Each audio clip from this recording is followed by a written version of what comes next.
The first year of RuneScape's history, there was one player who controlled all of the best gear and weapons in the game, Bluerose13x. She was RuneScape's first celebrity, and her name was constantly surrounded in controversy. This is the never-before-told story of the rise and fall of her cartel. Bluerose started playing RuneScape almost immediately after the game launched in January of 2001. Nobody knows an exact date, but funnily enough, we do know that she was exactly the 1,242nd player to make an account. Pretty much immediately, she took an interest in the mining and smithing skills that few players were training at the time due to how tedious they were. While mining, she met another player named Demonic. Demonic was a founding member of a mining and smithing clan called Steel Corporation Inc. This clan had also founded one of the game's first ever and soon to be most popular fan sites, tip.it. Demonic was impressed by Blue's account, asked her to join, and she agreed. This was a really good choice, because it wasn't long until Blue would become the best smith in the game. By March, she was level 60 smithing, which would place her at rank 1 on the high scores. This was a really big deal for reasons we'll get into in a little bit, but first, how did she get to rank 1 so quickly?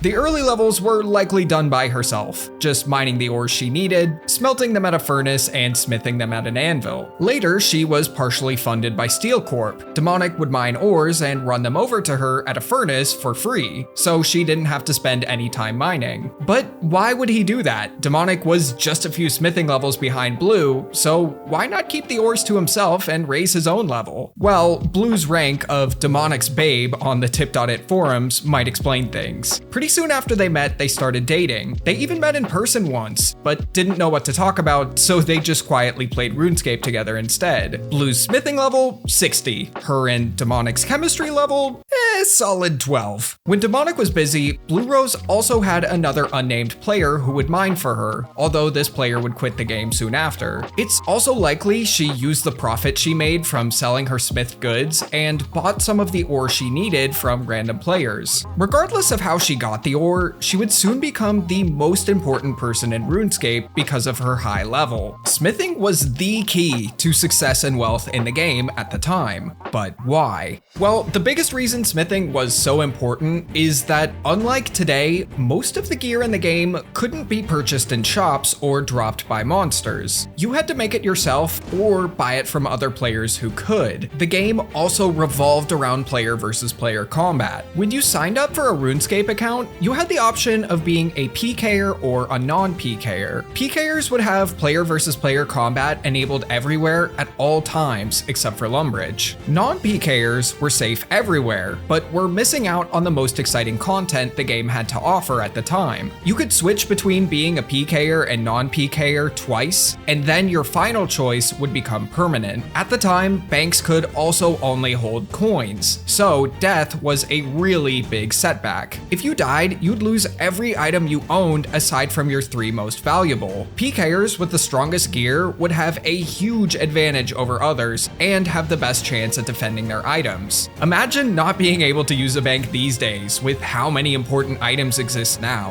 Who would want to play like that? That just sounds terrible. The only way to get the best gear was to get it from Blue. She had become the go-to smither for just about everyone in RuneScape. Players would bring her the materials needed to make the item they wanted, and she would smith it for them for free. It was a win for both sides, as players would get the items they wanted and she would get free XP. Blue's smithing service became so popular that she became the game's first celebrity. Anyone who played the game for a considerable amount of time knew her name. She was sort of like Zezima before Zezima started playing. She became so well known that players on the tip.it forums would even begin to write fan fiction about her, although she very understandably didn't like that. While Blue's services saved players countless hours of smithing, there's actually a service that can save you countless hours in the kitchen. Today's sponsor Factor, and they're ready to eat meals. Factor takes the stress out of meal planning. Skip the grocery store's prep work and just that feeling of, I don't want to cook tonight. There's over 35 meals to choose from each week,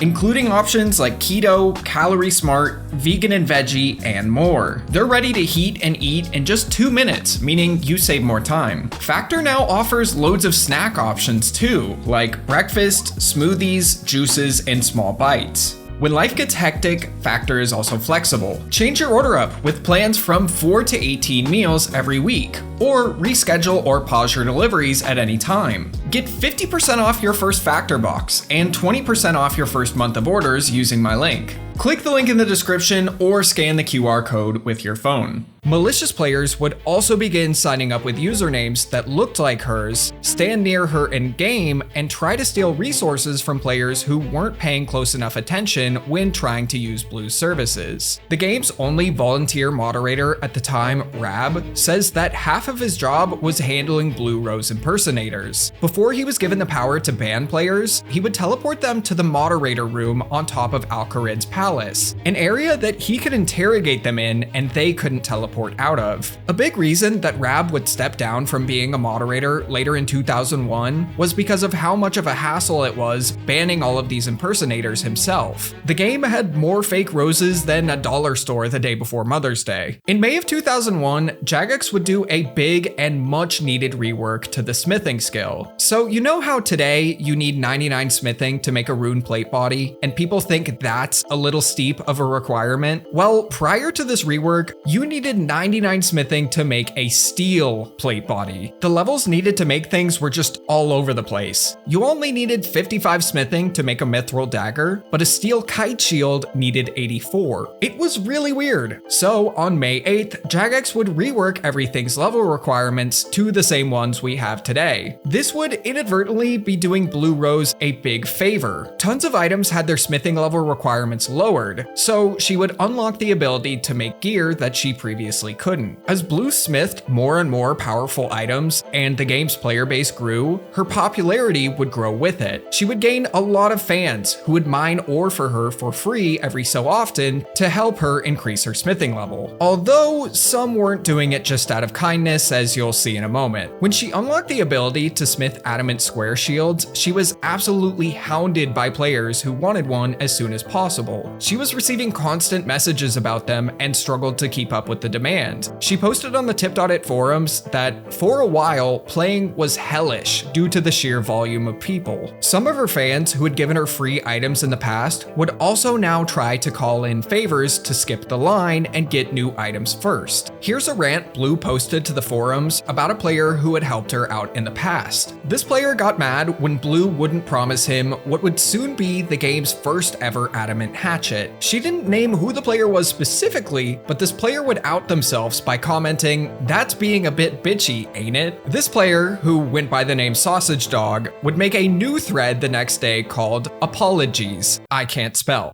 Videos about 2001 RuneScape are quickly becoming my favorite to make because half of the forum posts I read while researching are just kids yelling at each other over pixels with forum signatures like Bin Laden will meet his maker soon and George Bush quotes.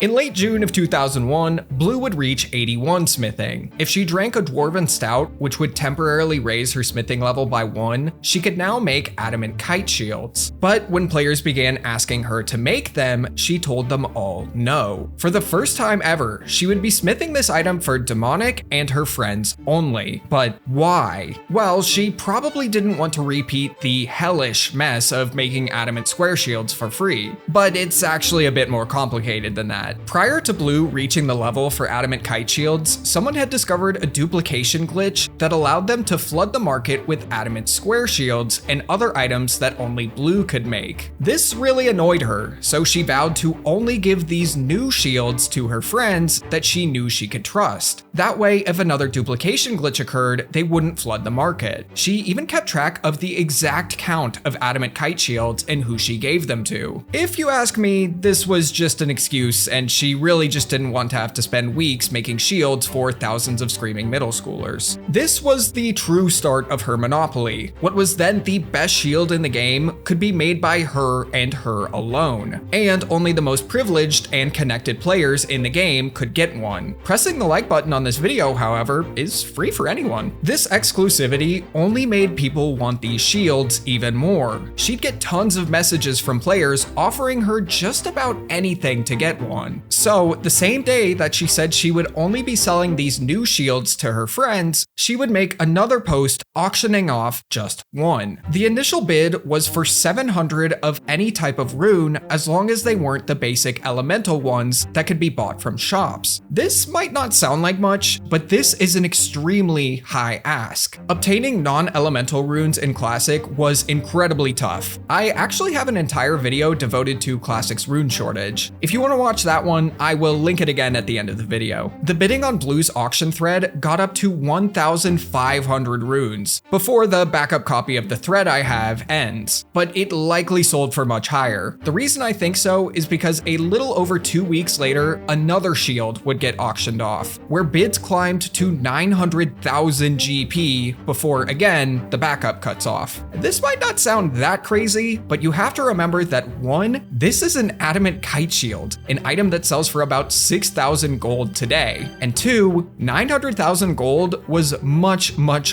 harder to obtain back then than today. The adamant kite wasn't even that much better than the widely available adamant square shield, but people were willing to pay anything to be someone who had the best shield in the game. Think of it like people who own the Third Age pickaxe today. It's the same exact thing as a dragon pickaxe, but sells for 12 billion GP. Except there's a small piece of information I've left out until now. The icon of the adamant kite shield that I've been showing is actually just what it looked like in your inventory. When you actually equipped the shield, it looked exactly the same as an adamant square shield. The real adamant kite shield was the friends you made along the way, because only they could confirm to others that you actually owned one. Now knowing how much money she could make, Blue's attitude when it came to adamant kite shields and every new item she could smith going forward would change. She would smith you anything you wanted if you could make her an offer she was interested in. The two main things that she wanted were ores and runes, and lots of them. Her prices weren't cheap, but if you wanted the best of the best, you had no other choice. Now, keep in mind that banks could still only hold coins. So how could you trade, let's say, 500 coal to her when you could only hold 30 items at a time? Some of you Classic players might be thinking, why not use certificates? By speaking to NPCs known as certers, you could turn raw resources into certificates. Certificates were basically a primitive form of banknotes. If you gave 5 pieces of coal to Giles in Draenor, he would give you 1 coal certificate. You could then trade the certificate to another player, they could turn it back into Giles, and get 5 pieces of coal. These certificates would also stack. You could technically be holding 500 pieces of coal by having 100 coal certificates, and it would only take up 1 inventory slot.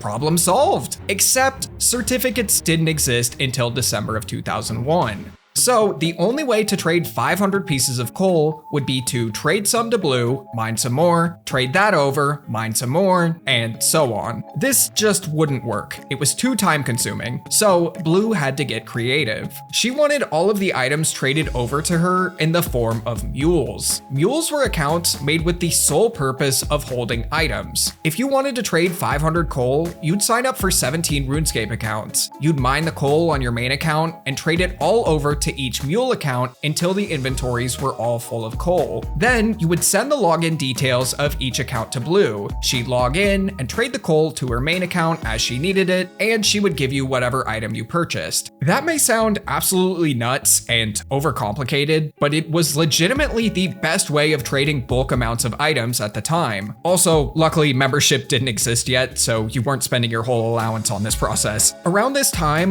Blue would also sign up for her own mule account. She would have 1 or a few accounts mining resources, and then have her mules run them over to wherever her main account was smithing. Playing like this was actually a common practice at the time, even if it sounds incredibly cheaty, and quite a few of the game's top players would do it. The game's creator, Andrew Gower, didn't like it, but nobody was actually banned for it. In late July of 2001, Blue would reach level 83 smithing, meaning with a boost, she could now make the adamant two-handed sword. This item had existed since the launch launch of the game back in January, but there was no way to obtain one until now. This was also the best weapon in the game, so players would be absolutely scrambling to try and get their hands on one. High-level players would be willing to pay anything to get one, and as usual, Blue's friends and supporters would get theirs for free. But then something unexpected happened. Approximately a day or two after Blue accomplished this, Jagex would release Runite items into the game for the first time ever. The Rune Longsword, Rune Shortsword, Rune Mace, Rune Chainbody, Rune Skirt, and Rune Plate Legs could now be purchased from the Champions Guild Rune Shop, and you could get the Rune Medium Helm as a drop from lesser demons. Not only was the Rune Longsword better than the Adamant two-hander, all you needed was 32,000 GP, not hundreds of hours of smithing, or the patience to sign up for dozens of RuneScape accounts. Plus, since it only needed one hand, you could do stuff with your other hand, like wear a shield with it for extra defense. I can only imagine the disappointment Blue felt when she saw this. This might seem like some cruel joke played by Jagex against Blue, but Runite had been in the works for a while. It had been shown off by Jagex staff in-game to players multiple times, and was even going to be purple at first. Perhaps they changed the color to blue in honor of Bluerose. I have nothing to actually back that up, I just think it would be cool. Now, even if Bluerose had the smithing level to make these newly released items, she couldn't. Runite rocks actually didn't exist yet, so it was impossible to smith any of them. But this day wasn't entirely a loss for Blue and her empire. Jagex had also updated banks to be able to hold items. This would make managing resources and trading much easier. No more need for complicated mules. Except Blue hated it. She felt the bank was too slow and preferred to use mules instead. She had begun smithing in much more remote areas far away from other players to avoid attention, something that she could only accomplish with mules. But I mean, nothing was stopping her from just continuing to use mules instead of the bank, right? Well, Andrew had actually told the player base that when item banks were released, mules would no longer be allowed. I don't think anyone who continued to use mules after this update ever actually got banned, but being such a high-profile player, Blue couldn't take this risk. Blue's empire would take another huge hit in the following weeks. She would announce on the tip.it forums that she would now be smithing any adamant item that players wanted for free.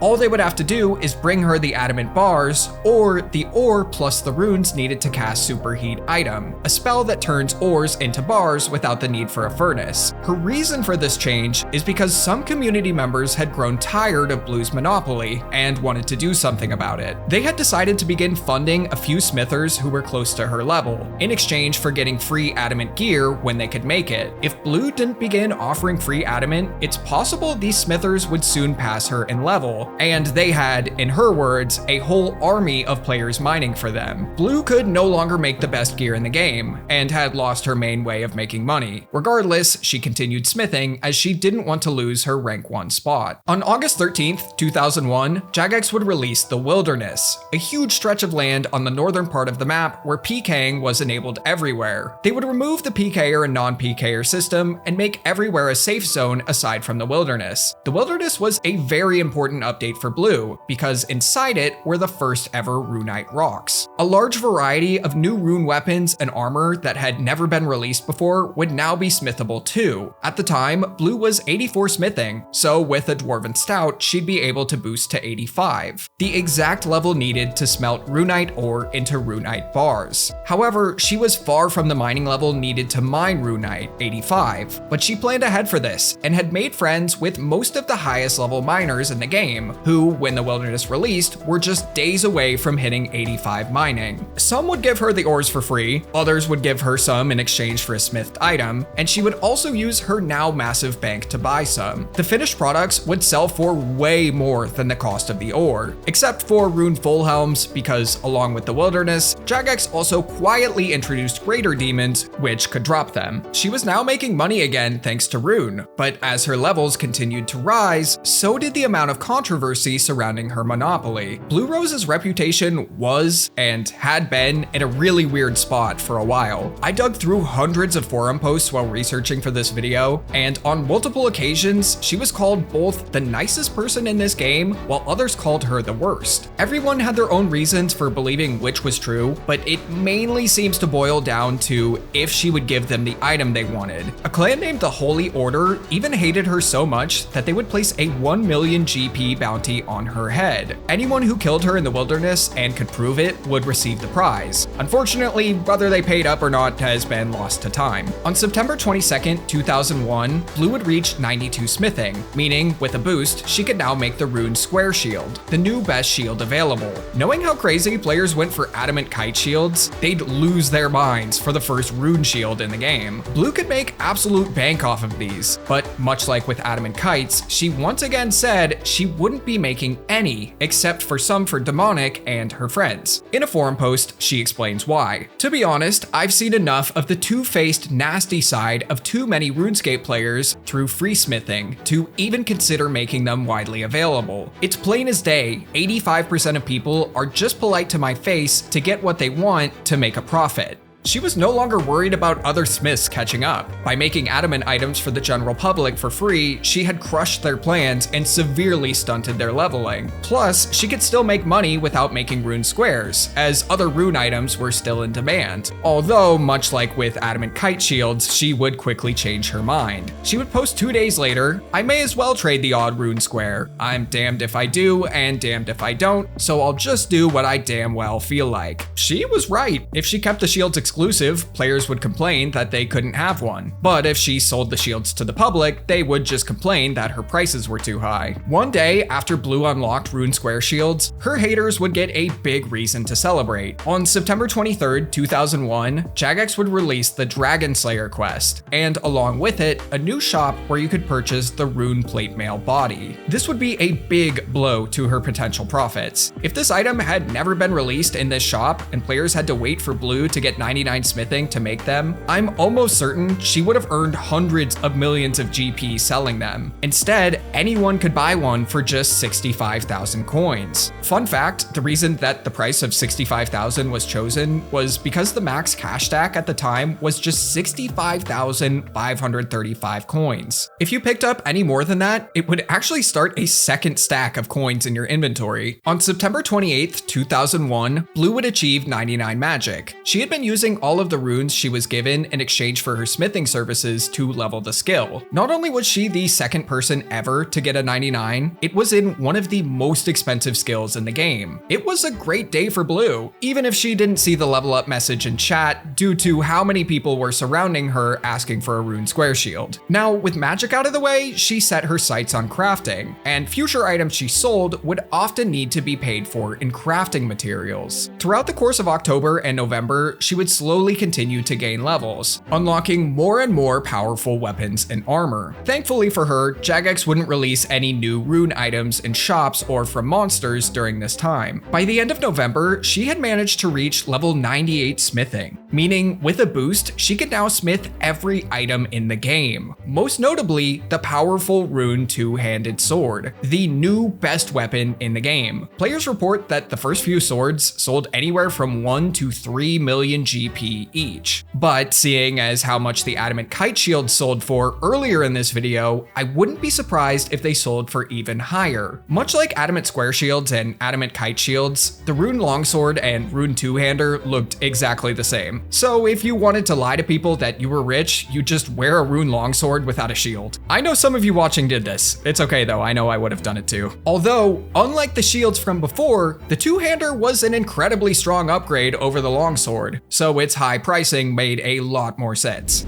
On December 13th, 2001, Bluerose would finally reach her goal of 99 smithing. This would make her the first person ever to have 2 99s in the game. Despite having more wealth than she knew what to do with, she would continue to play RuneScape for the next few years, and even reached rank 2 on the overall high scores in May of 2002. But as more time went on, her influence and name recognition would dramatically fade. Other players would also reach 99 smithing in the following months, such as Musashi22, and even some guy named Zezima. This would cause the Rune two-hander to dramatically fall in price, and signal the end of Blue's monopoly and the death of her best moneymaker. The new best gear in the game, Dragon, would have pieces released throughout 2002 and 2003, but none of them could be made through smithing. They were all either obtained from monsters or shops. The only exception to this was the Dragon Square Shield. One half of it was purchasable through the Legends Guild shop, and the other as a rare drop from some monsters. The two halves could then be combined on an anvil, which would only require level 60 smithing. So you want to make an adamant dagger? Yeah, you'll need 70 smithing for that. Best shield in the game? Ah, yeah, man, 60's good. It almost makes the pre-smithing rework level requirements seem reasonable. When RuneScape 2 launched in early 2004, Blue would continue playing the game, but she quit soon after. It's not known exactly why she quit, but it was objectively a very different game from Classic, and she was wealthy enough to do whatever she wanted, maybe even too wealthy. There's no credible sources on what her bank value really was at the time, but the number 3 to 4 billion gets thrown around a lot. Doing some napkin math, assuming she had 4 billion, that's more than enough to buy the best gear in the game, every rare item, and still have, I don't know, 3.5 billion left over. Fast forwarding a decade, she would briefly return in 2015, but under a different display name, and would quit again soon after. Since then, she's largely vanished from the internet, and nobody from the RuneScape Classic community seems to have any contact with her. So no one is really sure what she's up to these days, and it's even believed that her original account was hacked, so her massive coffers are now gone. But her legacy and impact on this game's history is something that will never be forgotten. Remember that video I mentioned about RuneScape Classic's rune shortage? Check that out on the right, and thanks for watching.